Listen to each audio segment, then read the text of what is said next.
ಇವರು ನಮ್ಮ mother India ರಾತ್ರಿನೇ ಬಂದರು. ಎಲ್ಲರೂ ಪ್ಯಾಕಿಂಗ್ ಮಾಡಿ ಸುಸ್ತಾಗ್ಬಿಟ್ಟಿದ್ದಾರೆ. ಆಲ್ಮೋಸ್ಟ್ ಹಂಗೆ ಕೂತಿದ್ದ ಹತ್ರನೇ ನಿದ್ದೆ. ಇಲ್ಲಿ 6ನೇ ನಂಬರ್ ತೋರಿಸ್ಲಿಂದು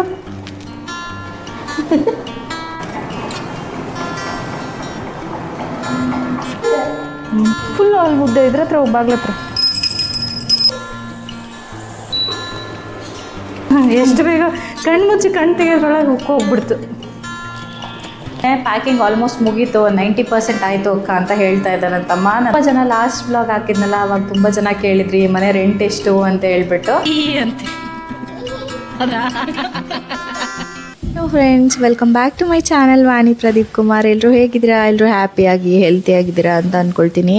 ಇನ್ನು ಇವತ್ತು ಬಂದು ಸೋಮವಾರ. ಇನ್ನು ಇವತ್ತು ನಮ್ಮ ಹೊಸ ಮನೆ ಹಾಲುಕ್ಸೋ ಅಂಥ ದಿವಸ. ಇವತ್ತು ವಾರ ಚೆನ್ನಾಗಿದೆ, ಇವತ್ತೇ ಮಾಡ್ಕೊಂಡು ಬಿಡೋಣ ಅಂತ ಹೇಳ್ಬಿಟ್ಟು ಇವತ್ತಿನ ದಿವಸನೇ ಹಾಲುಕ್ಸೋ ಅಂಥದ್ದನ್ನು ಇಟ್ಕೊಂಡಿದ್ವಿ. ನಾನು ಪ್ರೆಗ್ನೆಂಟ್ ಇರೋ ಕಾರಣ ಮನೇಲಿ ಹಾಲುಕ್ಸೋ ಆಗಿರಲಿಲ್ಲ, ಹಾಗಾಗಿ ಅಮ್ಮನ್ನೇ ಕರೆಸಿದ್ದೆ. ಇನ್ನು ಅಮ್ಮ ರಾತ್ರಿ ಅಷ್ಟರಲ್ಲಿ ಅಮ್ಮ ಮನೆಗೆ ಬಂದರು. ಇನ್ನು ಪೂಜೆಗೆ ಏನೇನು ಬೇಕೋ ಅದನ್ನೆಲ್ಲ ಜೋಡಿಸ್ಕೊಂಡು ಬೆಳಗ್ಗೆ ಬೇಗ ಫ್ರೆಶ್ ಅಪ್ ಆಗಿ ಮನೆಗೆ ಬಂದ್ವಿ. ಇವತ್ತು ದಿವಸ ಚೆನ್ನಾಗಿದೆ, ಎಷ್ಟೊತ್ತಿಗೆ ಬೇಕಾದರೂ ಹಾಲುಕ್ಸೋ ಅಂಥದ್ದು ಮಾಡ್ಕೊಳ್ಬೋದು ಕಾರ್ಯಕ್ರಮಗಳನ್ನ ಅಂತ ಹೇಳಿದ್ರು. ಹಾಗಾಗಿ ಒಂದು 10 ಗಂಟೆ ಅಷ್ಟರೊಳಗೆ ಹಾಲುಕ್ಸೋ ಅಂಥದ್ದನ್ನು ಮಾಡ್ಕೊಳ್ಳೋಣ ಅಂತ ಹೇಳ್ಬಿಟ್ಟು ಬೇಗ ಬೇಗ ಎಲ್ಲನೂ ತಯಾರಿ ಮಾಡ್ಕೊಳ್ತಾ ಇದ್ವಿ.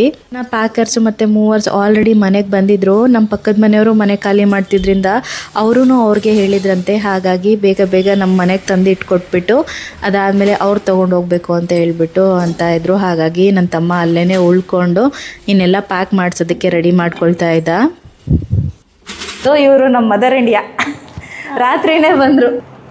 ಇವರು ನೋಡಿರ್ತೀರ ಅಂತ ಅಂದ್ಕೊಂಡಿರ್ತೀನಿ, ಯಾವುದಾದ್ರೂ ಒಂದು 2 ಮಿನಿ ವ್ಲಾಗಲ್ಲಿ ಹಾಕಿರ್ತೀನಿ. ಏನಮ್ಮ ಶಶಿಕಲಾ ಇನ್ನು ಪೂಜೆಗೆಲ್ಲ ಜೋಡಿಸ್ಕೊತಾ ಇದ್ದಾರೆ. ಅವ್ರು ಬಂದಮೇಲೆ ಒಂದಿಷ್ಟು ಕೆಲಸಗಳಿಗೆ ರೆಡಿ ಆಗ್ತಾ ಇದೆ. ಇನ್ನೇನಿಲ್ಲ, ಬೇಗ ಬೇಗ ಪೂಜೆ ಮಾಡಿಕೊಂಡು ಹಾಲೊಂದು ಉಗ್ಸಿದ್ರೆ ಆಮೇಲೆ ಆರಾಮ್ ಪ್ಯಾಕಿಂಗ್ ಎಲ್ಲ ಮುಗೀತಲ್ವ, ಅವರೇ ತಂದಿಟ್ಟು ಹೋಗ್ಬಿಡ್ತಾರೆ. ಏನು ಕೆಲಸ ಇರೋಲ್ಲ ಅಷ್ಟೊಂದು ಹೆಚ್ಚಾಗಿ. ಈಗೆಲ್ಲ ಬೇಗ ಬೇಗ ಪೂಜೆ ಮಾಡಿಕೊಂಡು ರೆಡಿ ಮಾಡ್ಕೊಂಡು ಬಿಡಬೇಕು. ಇನ್ನು ನೆನ್ನೆ ಎಲ್ಲರೂ ಪ್ಯಾಕಿಂಗ್ ಮಾಡಿ ಸುಸ್ತಾಗ್ಬಿಟ್ಟಿದ್ದಾರೆ. ಆಲ್ಮೋಸ್ಟ್ ಹಂಗೆ ಕೂತಿದ್ದ ಹತ್ರನೇ ನಿದ್ದೆ ಆ ಥರ ಅನ್ನಿಸ್ತಾ ಇತ್ತು. ರಾತ್ರಿ ಎಲ್ಲ ಕ್ಲೀನ್ ಎಲ್ಲ ಮಾಡಿದಾದಮೇಲೆ ಇನ್ನು ಅಮ್ಮ ಬಂದಿದೆ ಒಂದು 10 ಗಂಟೆ ಆಯಿತು. 10 ಆಯ್ತಲ್ಲ, 10 ಗಂಟೆ ಬಂದಿಮ್ಮ. 10 ಗಂಟೆ ಆಯಿತು. ಅವರು ಸ್ವಲ್ಪ ಊಬರ್ ಬುಕ್ ಮಾಡಿದ್ದೆ, ಅದು ಒಂದು ಪ್ರಾಬ್ಲಮ್ ಆಯಿತು. ಅವಾಗ ಆ ಪಾಪ ಅವರೇ ಹೋಗ್ಬಿಟ್ಟು ಕರ್ಕೊಂಬಂದರು ನಮ್ಮ ಅಮ್ಮನ್ನ. ಆ ಥರ ಆಯಿತು ನಿನ್ನೆ ಕತೆ.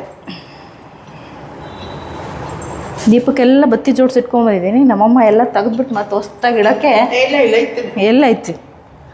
ತೆಗಿ ಸಾಕು, ತಗೋ. ಇದನ್ನೆಲ್ಲ ಎಣ್ಣೆ ಹಾಕ್ಬಿಡು. ತಗೊಂಬರಕ್ಕೆ ಹೋದ್ರ ಎಣ್ಣೆ ಅದೊಂದು ಬಿಟ್ಟು ಬಂದಿದ್ದೀವಲ್ಲ.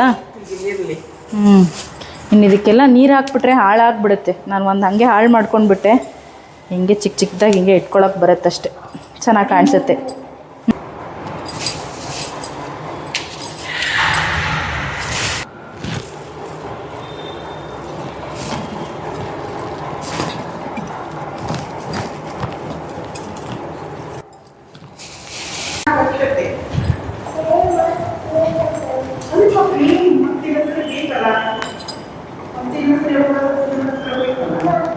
ಸರಿ ಆಯ್ತಾ?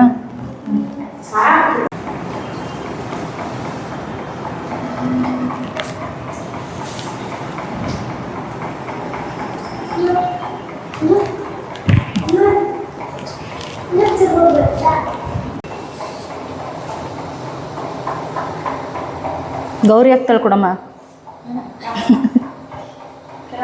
ಇಲ್ಲ, ನೀನೇ ಹಾಕು. ಮ್ಯಾಟ್ಗಳೆಲ್ಲ ಅಲ್ಲೇ ಬಿಟ್ಕೊಂಡ್ಬಿಡ್ತಲ್ಲ. ಫ್ಯಾಕ್ಟ್ರಿ ಪೂಜೆನೂ ಮಮ್ಮಿನೇ, ಎಲ್ಲ ಅಮ್ಮನೇ. ಏನಮ್ಮ ನಮ್ಮಪ್ಪ ಹೇಳ್ಬಿಟ್ಟಿತ್ತಲ್ಲ, ನಮ್ಮಪ್ಪಾಜಿ 6 ಬೆರಳು ಕೈಯೊಳು. ನೀನು 6ನೇ ಬೆರಳು ತೋರಿಸ್ಲಿಂದು ಅನಿಸ್ತೈತಾ? ಲಕ್ಕಿ ಅಂತ. ಫಸ್ಟ್ ರಂಗೋಲಿ ಹಾಕಿ ಆಮೇಲೆ ಅರ್ಶಿನ ಕುಂಕುಮ ಇಡ್ತಾರಪ್ಪ. ಆಮೇಲೆ ರಂಗೋಲಿನಾ? ಹಾಂ, ನಾನು ಫಸ್ಟ್ ರಂಗೋಲಿ ಹಾಕಿ ಆಮೇಲೆ ಅರ್ಶಿನ ಕುಂಕುಮ ಮಾಡ್ತೀನಿ. ಹ್ಞೂನಪ್ಪಿ, ಏನೋ ಸಣ್ಣದೊಂದು ಅಲ್ಲೇ ಹಾಕಲ್ಲ, ರೀಟಿಯಲ್ಲ ಅಷ್ಟಕ್ಕೆ ಸಣ್ಣದೊಂದು ಅಲ್ಲೇ. ಚಿಕ್ಕದು ಬಂದು ದೊಡ್ಡದು ಬೇಡ. ಚಿಕ್ಕದಂಗೆ ಹಾಕಷ್ಟೇ ಚಿಕ್ಕದಾಗಿ ಎತ್ತು ಅಲ್ಲಮ್ಮ ಅಡ್ಡಾಡೋಕ್ಕೆಲ್ಲ ತುಳ್ದಂಗೆ ಆಗತ್ತಮ್ಮ ಇಲ್ಲಿ ಹತ್ತ ಹಾಕಮ್ಮ ಇಲ್ಲಿ ಹತ್ತ ಹಾಕು ಅಷ್ಟೇ ಹಾಕು ಚಿಕ್ಕದಾಗಿ ಹಾಕು ನೋಡೋಣ ಈಗ ಹೇಳಿದ್ದೀನಿ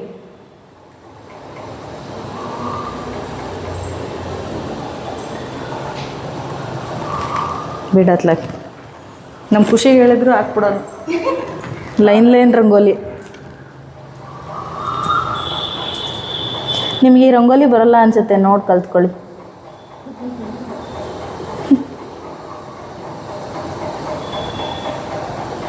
ಸೂಪರ್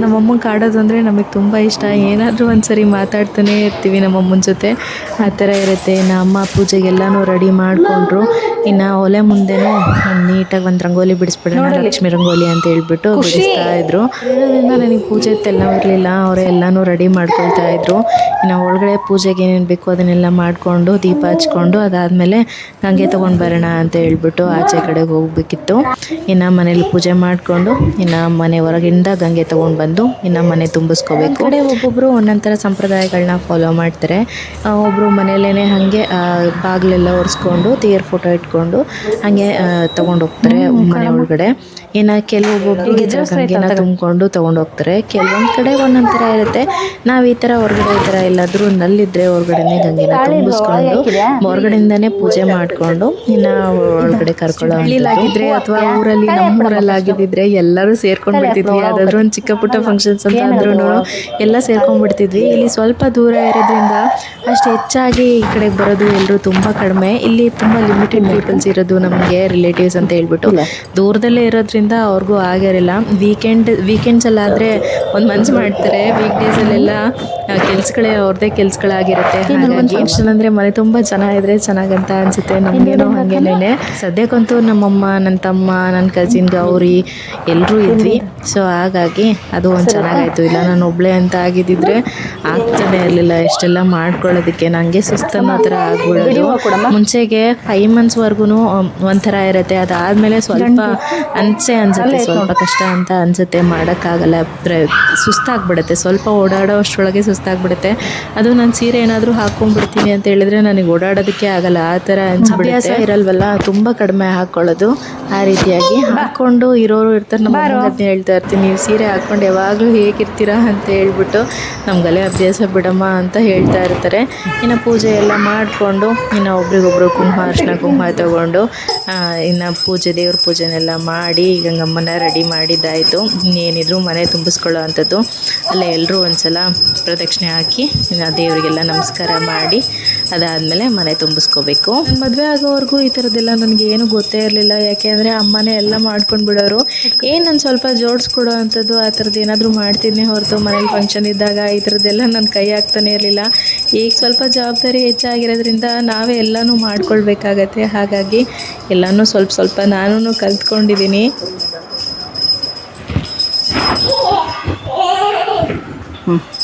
ಫುಲ್ಲು ಅಲ್ಲಿ ಮುದ್ದೆ ಇದ್ರ ಹತ್ರ ಬಾಗ್ಲ ಹತ್ರ ನಿನ್ನ ಮುಂದಾಗ ಖುಷಿ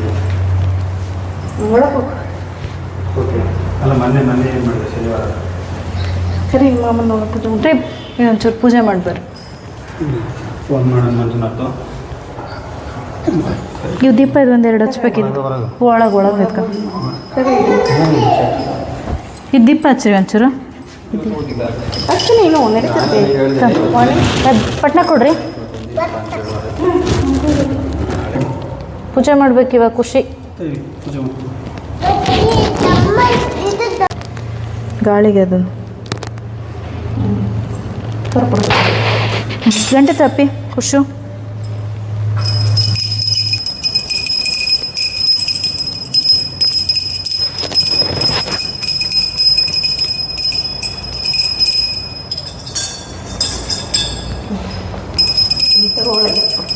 ನಮಸ್ಕಾರ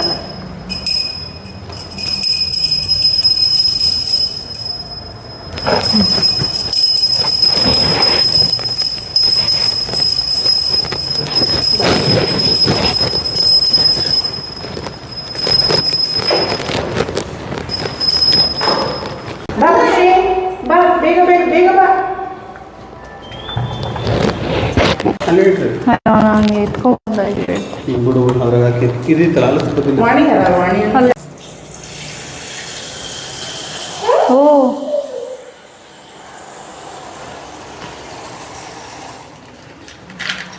ಚೂರು ದೊಡ್ಡದಾಗಾದ್ರೂ ಕಟ್ ಮಾಡಬೇಕು. ಹ್ಞೂ ಗೊತ್ತು ಜೋರಾಗಿ. ಅಷ್ಟೆ.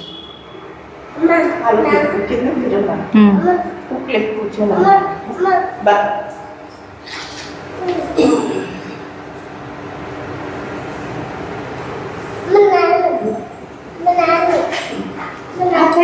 ಆಮೇಲೆ ನೀನು ಆಫ್ ಮಾಡು. ನನಗೆ ಆನ್ ಮಾಡಿದ್ದೀನಿ ತಾನೇ, ನೀನು ಆಫ್ ಮಾಡು.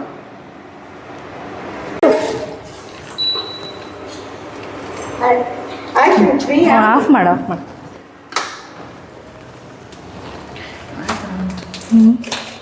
ಎಷ್ಟು ಬೇಗ ಆಗೋಯ್ತು ನೋಡು. ಹಾಂ ಎಷ್ಟು ಬೇಗ ಕಣ್ಣು ಮುಚ್ಚಿ ಕಣ್ಣು ತೆಗೆದ್ರೊಳಗೆ ಉಕ್ಕೋಗ್ಬಿಡ್ತು. ಹಾಕಿ ಏನದು ಸಕ್ಕರೆನಾ? ಖುಷಿ ಇಟ್ಕೊಳಪ್ಪಿ, ಹಿಡ್ಕೊ. ಹಾಕು. ಸಾಕು ಅನ್ಸುತ್ತೆ.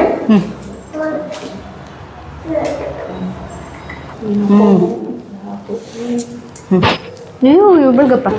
ಹೇಳು. ಅನ್ನಪೂರ್ಣೆ ಅನ್ನಪೂರ್ಣೆ ಸದಾಪೂರ್ಣೆ ಸದಾಪೂರ್ಣೆ ಶಂಕರ ಪ್ರಾಣವಲ್ಲಭೆ ಶಂಕರ ಪ್ರಾಣವಲ್ಲವೇ ಜ್ಞಾನ ವೈರಾಗ್ಯ ಸಿದ್ಧಾರ್ಥಂ ಜ್ಞಾನ ವೈರಾಗ್ಯ ಸಿದ್ಧ ಭಿಕ್ಷಾದೇವಿ ಚ ಪಾರ್ವತಿ. ಚಾಂದೇವಿ ಚ ಪಾರ್ವತಿ. ಹ್ಞೂ ಅಕ್ಷತೆ ಬಂದ್ರೆ ಹಾಕ್ಬಿಡು. ಹ್ಞೂ ತಗೋರಿ ಹಾಕಿದ್ಯಾ? ಅಮ್ಮ ಅನ್ನ ತಗೋಬೇಕು. ಅಮ್ಮ ನಿಂತ್ಕೊಂಡು ಒಳ್ಳೇದು ಮಾಡಪ್ಪ, ಒಳ್ಳೇದು ಮಾಡಮ್ಮ. ಕೇಳು. ಮೊಮ್ಮಮ್ಮ ಆನ್ ಟೈಮಿಗೆ ಬರ್ತಾ ಇರ್ಬೇಕು ನಮ್ಮ ಖುಷಿಗೆ ಅಷ್ಟೇ. ಅವನದೇನೂ ಇಲ್ಲ ಡಿಮ್ಯಾಂಡು. ಅಡುಗೆ ಮಾಡಿಕೊಟ್ರೆ ಸಾಕು ಅಷ್ಟೇ. ಈಗ ಹಿಂಗಾದ್ಮೇಲೆ ಹಂಗೆ ಹಚ್ಬೇಕು. ಹಂಗೆ ಹಚ್ಬೇಕು. ಮೊದಲೆಲ್ಲ ಹಂಗೆ ಮಾಡ್ತಿದ್ದಿತ್ತು. ಹ್ಞೂ ಇಳೆ ಬಿಚ್ಚಿ ಅಮ್ಮ.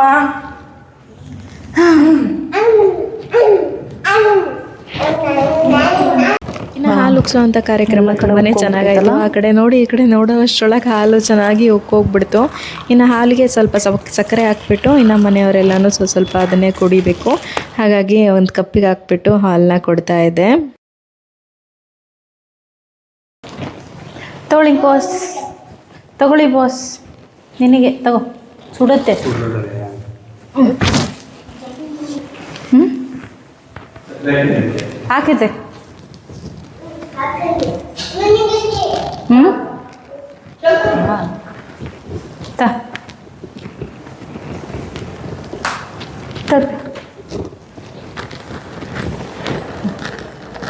ನಂಗೊಂದು.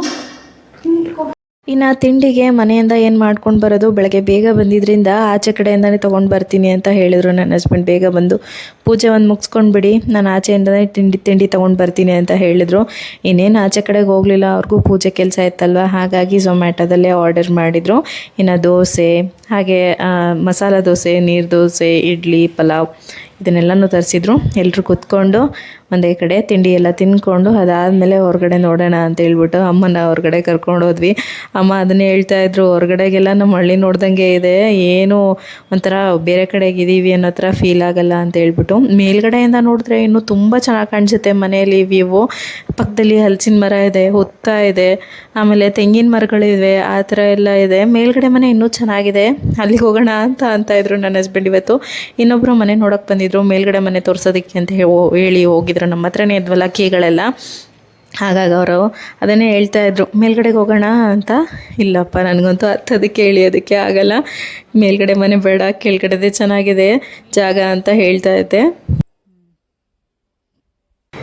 ಇನ್ನು ಹಾಲು ಉಗ್ಸಿದೆಲ್ಲ ಆಯಿತು. ಸ್ವಲ್ಪ ಹೊತ್ತು ಹರಟೆನೂ ಹೊಡೆದು ತಿಂಡಿ ಎಲ್ಲ ತಿನ್ಕೊಂಡು ಅದಾದಮೇಲೆ ಪ್ಯಾಕಿಂಗ್ ಆಲ್ಮೋಸ್ಟ್ ಮುಗೀತು. 90% ಆಯಿತು ಅಕ್ಕ ಅಂತ ಹೇಳ್ತಾ ಇದ್ದ ನನ್ನ ತಮ್ಮ ಅಲ್ಲೇ ಉಳ್ಕೊಂಡ್ಬಿಟ್ಟ ಇವತ್ತು. ಪ್ಯಾಕಿಂಗ್ ಎಲ್ಲ ಮಾಡ್ತಾಯಿದ್ರಲ್ವ, ಹಾಗಾಗಿ ಇನ್ನೇನೇನೊಂದು ಅರ್ಧ ಗಂಟೆ ಬರ್ಬೋದು ಅನಿಸುತ್ತೆ ಅವರು, ಅಷ್ಟೇ. ಪವರ್ ಕಟ್ ಆಯ್ತಲ್ಲ. ಹಾಂ, ಇನ್ನು ತುಂಬ ಜನ ಲಾಸ್ಟ್ ವ್ಲಾಗ್ ಹಾಕಿದ್ನಲ್ಲ, ಅವಾಗ ತುಂಬ ಜನ ಕೇಳಿದ್ರಿ ಮನೆ ರೆಂಟ್ ಎಷ್ಟು ಅಂತ ಹೇಳ್ಬಿಟ್ಟು. ಇಷ್ಟೇ ಅಂತ ಆ್ಯಕ್ಯುರೇಟಾಗಿ ಹೇಳಲ್ಲ ನಾನು, ಯಾಕೆ ಅಂತ ಹೇಳಿದ್ರೆ ನಮಗೂ ಅಷ್ಟು ಕರೆಕ್ಟ್ ಚೆನ್ನಾಗಂತ ಅನಿಸಲ್ಲ. ಹಾಗಾಗಿ ಒಂದು 15 to 20K ಒಳಗಡೆ ನಮ್ಮನೆ ರೆಂಟು. ನಾವು ಪ್ರಿಫರ್ ಮಾಡಿ ತೊಗೊಂಡಿದ್ದು, ನಾನು ಆಲ್ರೆಡಿ ಒಂದು 2-3 ಸತಿ ಹೇಳಿದ್ದೀನಿ, ನಮಗೆ ಸ್ವಲ್ಪ ಜಾಗ ಸ್ವಲ್ಪ ದೊಡ್ಡದಾಗೇ ಇರಬೇಕು. ನಾವು ಇಬ್ಬರೇ ಇದ್ದೀರಾ, ಗಂಡ ಹೆಂಡ್ತಿ ಮಗು 3 ಜನ, ಏನಕ್ಕೆ ಇಷ್ಟು ದೊಡ್ಡ ಮನೆ ನಿಮಗೆ ಅಂತಲೂ ಕೇಳಿದ್ರಿ. ಅದೇ ನಿನ್ನ ಮೇಲೆ ಇನ್ನೊಂದು ಮಗು ಆಗಿಬಿಡುತ್ತೆ. ನಮ್ಮ ಮನೇಲಿ ಜನ ಇಲ್ಲ ಅಂದರೂ ಇದ್ದೇ ಇರ್ತಾರೆ, ಯಾರಾದರೂ ಒಬ್ಬರು ಅಥವಾ ಇಬ್ಬರು ಇದ್ದೇ ಇರ್ತಾರೆ. ಒಂದೇ ರೂಮ್ ಆದರೆ ನಮಗೆ ಸರಿನೇ ಅಂತ ಅನಿಸಲ್ಲ. ನಮಗೆ ಯೂಶ್ವಲಿ 2 BHK ಇದ್ದರೆ 2 ಬಾತ್ರೂಮ್ಸ್ ಇರಲೇಬೇಕು. ಯಾಕೆ ಅಂತ ಹೇಳಿದ್ರೆ ಎಲ್ಲ ಅರ್ಜೆಂಟಲ್ಲೇ ಇರ್ತಾರೆ. ಅಂತ ಹೇಳಿದ್ರೆ ಬೆಳಗ್ಗೆ ಬೇಗ ಕೆಲ್ಸಕ್ಕೆ ಹೋಗ್ಬಿಡ್ಬೇಕು ಅನ್ನೋ ಥರ ಇರ್ತಾರೆ. ಬೇಗ ಫ್ರೆಶ್ ಅಪ್ ಆಗಿ ಬೇಗ ಹೋಗೋದಕ್ಕೆ ಅಟ್ಲೀಸ್ಟ್ 2 ಬಾತ್ರೂಮ್ಸ್ ಅಂತೂ ಬೇಕೇ ಬೇಕು. ಅದನ್ನೆಲ್ಲ ನೋಡಿಕೊಂಡು ನಾವು ಸುಮಾರಷ್ಟು ಮನೆ ಹುಡುಕ್ಬಿಟ್ವಿ.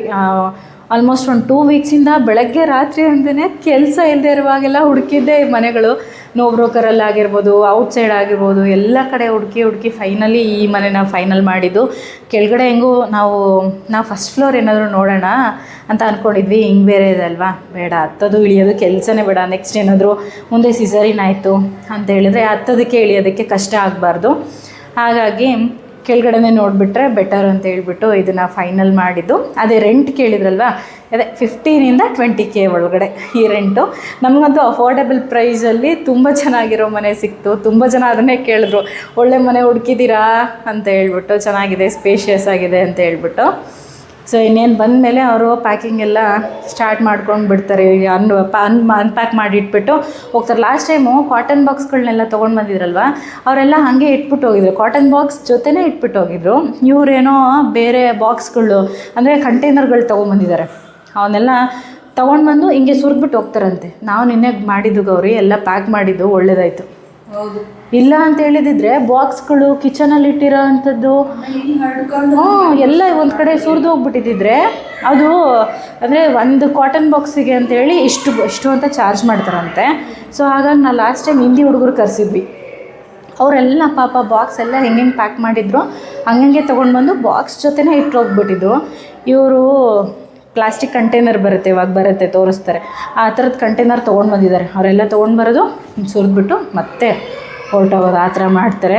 ಸೊ ಹಾಗಾಗಿ ನಾವು ನಿನ್ನೆ ಕುತ್ಕೊಂಡು ಮಾಡಿದ್ದು ಹೆಲ್ಪ್ಫುಲ್ ಆಯಿತು ಅಷ್ಟು. ಇಲ್ಲ ಬಟ್ಟೆಗಳೆಲ್ಲ ತೊಗೊಂಡು ಬಂದು ಹಿಂಗೆ ಬಿಸಾಕಿ ಹೋಗ್ಬಿಟ್ಟಿದ್ರೆ ಏನು ಮಾಡಬೇಕು? ಎಲ್ಲ ಕುತ್ಕೊಂಡು ಇಡೀ ಮತ್ತೆ 2-3 ವಾರ ಜೋಡಿಸ್ಬೇಕಾಗ್ತಿತ್ತು ಅಷ್ಟೇ. ಅದೊಂದು ಒಳ್ಳೆ ಕೆಲಸ ಆಯಿತು ನಮಗೆ, ಎಲ್ಲ ಕ್ಲೀನ್ ಮಾಡಿ ಜೋಡಿಸ್ಕೊಂಡಿದ್ದು. ಇನ್ನು ಅವ್ರು ಬಂದಮೇಲೆ ಎಲ್ಲ ಇಟ್ಬಿಟ್ಟು ಹೊರಡ್ತಾರೆ. ನೋಡೋಣ.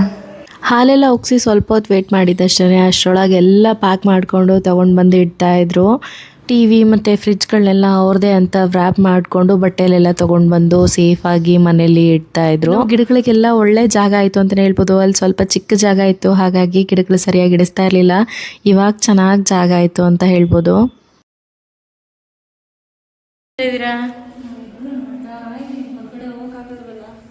ನಿದ್ದೆ ಬಂದಿದ್ದ ಖುಷಿಮ?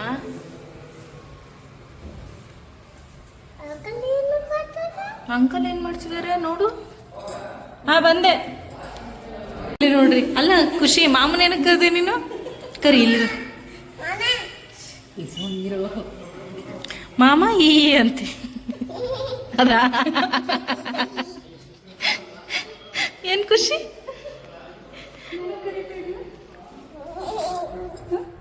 ಏನು ಕರಿತಾ ಇದ್ದು ಖುಷಿ?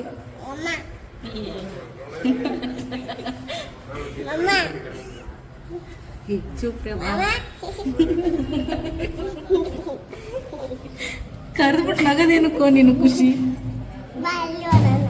ಅಲ್ಲೆಲ್ಲೂ ನೋಡಂಗಿಲ್ಲ, ಇಲ್ಲೇ ನೋಡಿ ಸಾಕು.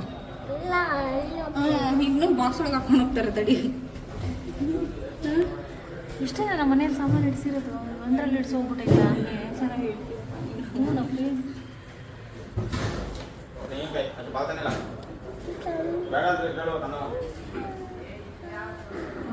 ಪ್ಯಾಕ್ ಮಾಡ್ಕೊಂಡು ಇನ್ನು ಅವರು ಬಾಕ್ಸಲ್ಲೆಲ್ಲ ಪ್ಯಾಕ್ ಮಾಡ್ಕೊಂಡು ಬಂದಿದ್ರಲ್ಲ, ಬಾಕ್ಸೆಲ್ಲ ಖಾಲಿ ಮಾಡಿಕೊಡ್ಬೇಕಿತ್ತು ಅಂತ ಹೇಳ್ಬಿಟ್ಟು ಬೇಗ ಬಟ್ಟೆಗಳನ್ನೆಲ್ಲ ಜೋಡಿಸಿ ಇಟ್ಕೊಳ್ತಾ ಇದ್ರು. ನಂದು ಬಟ್ಟೆಗಳು, ನಮ್ಮದೆಲ್ಲ ಬಟ್ಟೆಗಳನ್ನ ನಾನು ನೀಟಾಗಿ ಜೋಡಿಸ್ಕೊಂಡೇ ತೊಗೊಂಡು ಬಂದಿದ್ದೆ.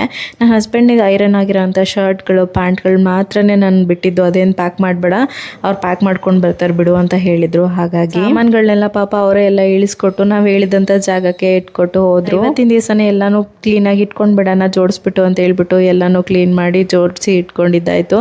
ಇನ್ನು ಇನ್ನು ಈ ವ್ಲಾಗ್ನ ನಾನು ಇಲ್ಲಿಗೆ ಎಂಡ್ ಮಾಡ್ತಾ ಇದ್ದೀನಿ. ಈ ವ್ಲಾಗ್ ನಿಮ್ಗೆ ಇಷ್ಟ ಆದರೆ ಒಂದು ಲೈಕ್ ಮಾಡೋದನ್ನು ಮರಿಬೇಡಿ. ಹಾಗೆ ಮತ್ತೊಂದು ಬ್ಯೂಟಿಫುಲ್ ವ್ಲಾಗ್ ಜೊತೆ ಮತ್ತೆ ಸಿಗ್ತೀನಿ. ಅಲ್ಲಿವರೆಗೂ ಟೇಕ್ ಕೇರ್, ಬಾಯ್.